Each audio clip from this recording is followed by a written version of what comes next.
Hello friends, welcome to Srinila's kitchen. இன்றைக்கி நம்ம சேனலில் உருளைக்கிழங்கும் முட்டையும் வச்சு ஒரு சூப்பரான பிரேக்ஃபாஸ்ட் அல்லது ஸ்நாக்ஸ் ரெசிபின்னு கூட சொல்லலாம். ரொம்ப ரொம்ப சூப்பராக இருக்கும். கண்டிப்பாக எல்லாருமே ட்ரை பண்ணி பாருங்கள். நம்மளோட சேனலில் ஃபஸ்ட் டைம் பார்க்கணுங்களா இருந்தால் சப்ஸ்கிரைப் பண்ணி வச்சுட்டு ஆளுங்கிற பட்டனை ப்ரெஸ் பண்ணுங்கள். அப்போ தான் வீடியோட நோட்டிஃபிகேஷன் வந்து உடனே உங்களுக்கு வரும். இப்போ வாங்க இது எப்படி செய்கிறதுன்னு வீடியோக்குள்ளே போயிட்டு பார்க்கலாம்.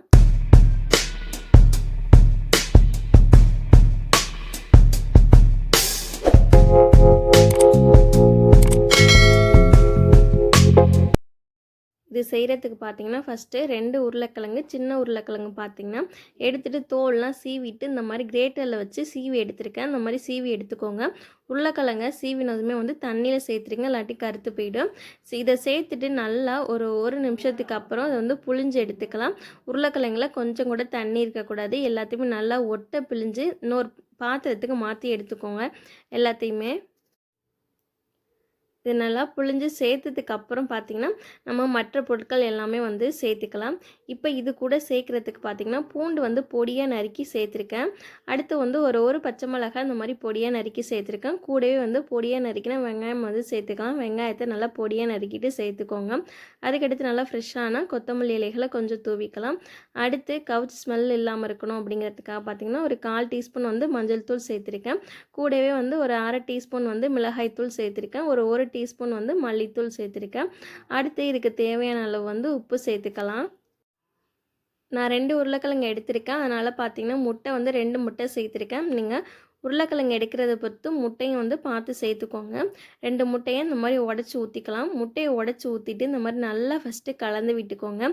இந்த மாதிரி நல்லா கலந்ததுக்கு அப்புறம் பார்த்திங்கன்னா இது கூடவே வந்து ஒரு 2 டேபிள் ஸ்பூன் வந்து நான் அன்றைக்கி கார்ன்ஃப்ளவர் மாவு சேர்த்துருக்கேன்.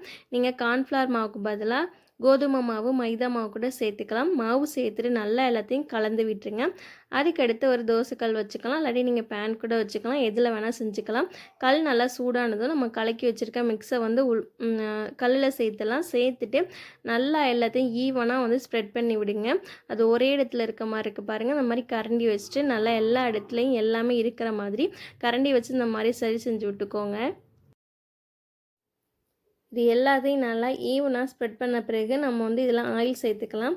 நல்லெண்ணெய் சேர்த்துக்கிறேன் நான் இன்றைக்கி. நீங்கள் இதுக்கு பதிலாக பட்டர், நெய் கூட யூஸ் பண்ணிக்கலாம். அது உங்களோட விருப்பம்தான். சேர்த்ததுக்கப்புறம் நீங்கள் ரொம்ப ஹை ஃப்ளேமில் வைக்காதீங்க. ஏன்னா உருளைக்கிழங்குலாம் நம்ம வந்து பச்சையாகவே சேர்த்துருக்கோம். கொஞ்சம் வந்து வேகிறதுக்கு நம்ம டைம் கொடுக்கணும்.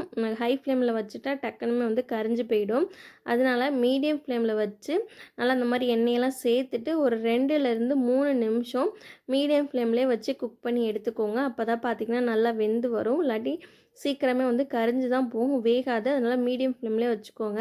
இப்போ 2-3 நிமிஷத்துக்கு அப்புறம் பார்த்திங்கன்னா நல்லா அந்த ஓரங்கள்லாம் வந்து நல்லா எடுத்துட்டு நிற்க நல்லா பார்த்திங்கன்னா ஒரு சைடு குக் ஆகிடுச்சு. இதை அப்படியே மெதுவாக 2 பக்கத்தையும் எடுத்து விட்டுட்டு நம்ம நடுவில் கரண்டி கொடுத்து அப்படியே கொஞ்சம் மெதுவாக திருப்பி போட்டுங்க. ஏன்னா வந்து ரொம்ப நம்ம ஃபாஸ்ட்டாக பண்ணோம் அப்படின்னா உடஞ்சி போயிடும். அதனால் நம்ம இந்த மாதிரி திருப்பி போட்டுட்டு இதையும் ஒரு நிமிஷத்துக்கு நல்லா வேக வச்சு எடுத்துக்கோங்க. மீடியம் ஃப்ளேம்லேயே வச்சுக்கோங்க. இப்போவும் நீங்கள் ஹை ஃப்ளேமில் வைக்க வேணாம். சரியாக நிமிஷத்துக்கு அப்புறம் திருப்பி போட்டுக்கோங்க. இப்போ ரொம்ப சூப்பராக பார்த்திங்கன்னா ரெடி ஆகிடுச்சு. இதை நம்ம இன்னொரு பிளேட்டுக்கு மாற்றி எடுத்துடலாம். அவ்வளோதான். ரொம்ப ரொம்ப சூப்பரான ஒரு ஸ்நாக்ஸு, பிரேக்ஃபாஸ்ட்னு கூட சொல்லலாம். என்ன வேணால் எடுத்துக்கலாம். ரெடி ஆகிடுச்சு பாருங்கள். கண்டிப்பாக அந்த ரெசிபியை நீங்களும் ட்ரை பண்ணி பாருங்கள். இப்போ இதை நம்ம எப்படி சர்வ் பண்ணுறதுன்னு பார்க்கலாம். இந்த மாதிரி கத்தி வச்சு நம்ம குழந்தைங்களுக்கு, பெரியவங்களுக்கு எல்லாருக்குமே இந்த மாதிரி பீஸ் போட்டு கூட கொடுக்கலாம். சாப்பிட்றதுக்கு பார்த்திங்கன்னா ரொம்ப சூப்பராகவும் இருக்கும், டேஸ்ட்டாகவும் இருக்கும், நல்ல ஒரு ஃபில்லிங்காக இருக்கும். கண்டிப்பாக அதை ட்ரை பண்ணி பாருங்கள். அவங்களுக்கு கட் பண்ணி எடுத்து காமிக்கிறேன் பாருங்கள். உள்ள எந்த அளவுக்கு நல்லா சூப்பராக நல்லா வந்து ஒரு டேஸ்ட்டாக இருக்கும் அப்படின்ட்டு. ரொம்ப சாப்பிட்றதுக்கு பார்த்திங்கன்னா ரொம்ப ரொம்ப டேஸ்ட்டாக இருந்தது.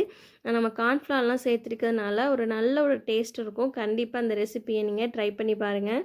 அப்புறம் இந்த வீடியோ பிடிச்சிருந்தா ஒரு லைக் பண்ணுங்கள், உங்கள் ஃப்ரெண்ட்ஸ் அண்ட் ஃபேமிலிக்கு ஷேர் பண்ணுங்கள். இது வரைக்கும் நம்மளோட சேனலை சப்ஸ்கிரைப் பண்ணல அப்படின்னா மறக்காமல் சப்ஸ்கிரைப் பண்ணிக்கோங்க. தேங்க்ஸ் ஃபார் வாட்சிங்.